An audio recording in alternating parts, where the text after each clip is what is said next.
في أيام بتعدي كأنها فاتت علينا من غير ما نحس، وناس تانية تحس إن اليوم شدها من شعرها من أول ما صحيت. وساعات بنحس إن اليوم سبقنا وإننا مجرد بنجري ورا الأحداث بدل ما نكون احنا اللي بنقودها. بس يا ترى هو اليوم بيتشكل لوحده ولا احنا اللي بنصنعه بإيدينا خطوة بخطوة؟ النهاردة في قعدة ستات هنتكلم عن إزاي نصنع يومنا بنفسنا ونخلي يومنا يشبهنا. كل يوم بنصحى ويومنا بيعدي فيه بعشوائية هو يوم ضايع بامتياز، بس الحقيقة إن اليوم ممكن يكون بتاعك من أول دقيقة لحد آخر لحظة. الموضوع مش في المثالية، الموضوع في الاختيارات الصغيرة اللي بتغير الإحساس باليوم كله.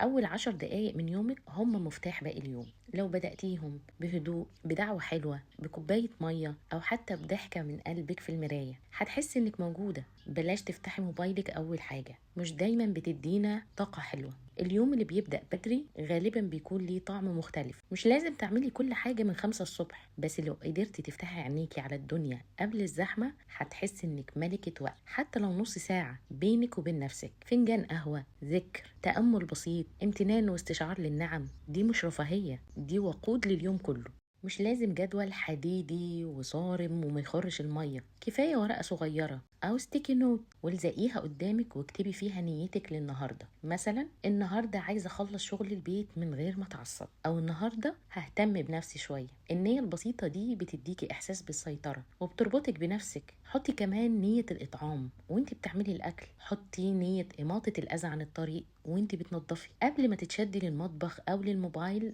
اسألي نفسك أنا عايزة يومي النهاردة يكون عامل إزاي. النية مش بس كلام، ده اتجاه. اكتبي 3 حاجات عايزة تعمليهم، مش لازم يكونوا مهام تقيلة. ممكن يكون أطمن على نفسي، ألعب مع أولادي شوية، أو أقرأ صفحتين قرآن.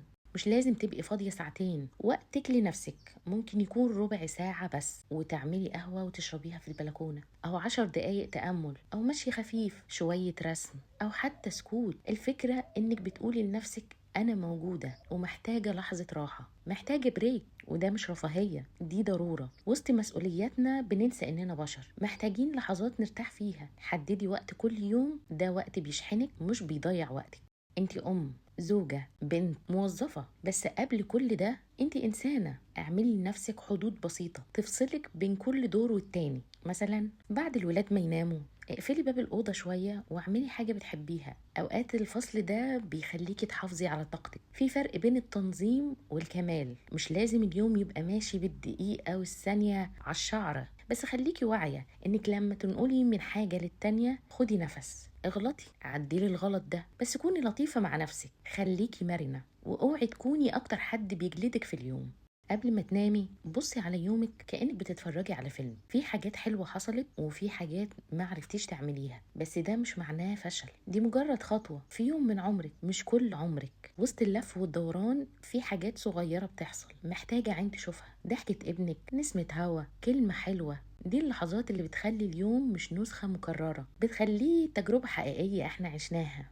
قبل ما تنامي ما تعمليش محكمة لنفسك. اسألي نفسك ايه اكتر حاجة فرحتني، ايه الحاجة اللي ممكن اعملها بكرة بس بشكل ابسط. غمضي عينيكي على امتنان وشكر مش على تقصير. اليوم مش لازم يكون مليان انجازات عشان يكون ناجح. كفاية تحسي انك انت اللي عشتيه مش هو اللي عدى عليكي. يومك ممكن تخلقيه بايديكي، بخطوة صغيرة، بوعي بسيط، بقلب رايق. لما تكوني انت اللي بتصنعي يومك حتى وسط كل الفوضى اللي حواليكي، هتلاقي ان في مساحة صغيرة ليكي بتتنفس فيها روحك. واكتر حد يستاهل منك الاهتمام والرعاية هو انت.